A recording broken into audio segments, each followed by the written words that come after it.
శ్రీశైలం మల్లన్న ఆలయంలో శ్రీకృష్ణ జన్మాష్టమి వేడుకను దేవస్థానం ఆధ్వర్యంలో ఘనంగా నిర్వహించారు.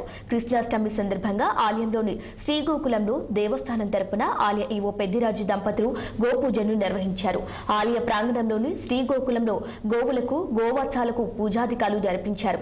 లోక కళ్యాణార్థకం అర్చక వేద పండితులు పూజా సంకల్పాన్ని పఠించి దేశం రాష్ట్రం సుభిక్షంగా ఉండాలని పూజలు నిర్వహించారు. పూజాధికాలు నిర్విఘ్నంగా జరిగేందుకు మహాగణపతి పూజ శ్రీ సూక్తంతోనూ గో అష్టోత్తర మంత్రంతోనూ గోవులకు షోడశ ఉపచారాలతో పూజాధికారులు నిర్వహించారు. అనంతరం గోవులకు నివేదన నీరాజన మంత్రపుష్పాలు సమర్పించారు.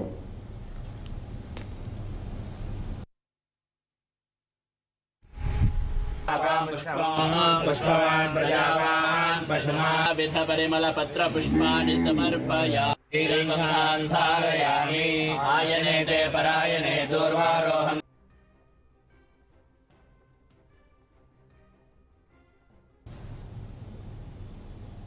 సంగారెడ్డి పట్టణంలోని శ్రీ మురళీకృష్ణ ఆలయంలో శ్రీకృష్ణ జన్మాష్టమి ఘనంగా జరిగాయి.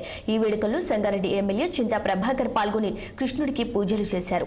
ఈ వేడుకల్లో చింతా ప్రభాకర్ పాల్గొన్నారు. ప్రజల మధ్య ఐక్యత పెంచడానికి పండుగ దోహదపడుతుందని చింతా ప్రభాకర్ అన్నారు. వేడుకల్లో పాల్గొనడం పూర్వజన్మ సుకృతంగా భావిస్తున్నట్లు చింతా ప్రభాకర్ తెలిపారు. ఆలయ నిర్వాహకులు ఎమ్మెల్యే చింతా ప్రభాకర్ ను ఘనంగా సన్మానించి శ్రీకృష్ణుని విగ్రహంతో సత్కరించారు. ఇక కార్యక్రమంలో విజేందర్ రెడ్డి, ఆర్ వెంకటేశ్వర్లు, శ్రవణ్ రెడ్డి, జలంధర్, ఆలయ కమిటీ సభ్యులు, మహిళలు, భక్తులు పెద్ద ఎత్తున పాల్గొన్నారు.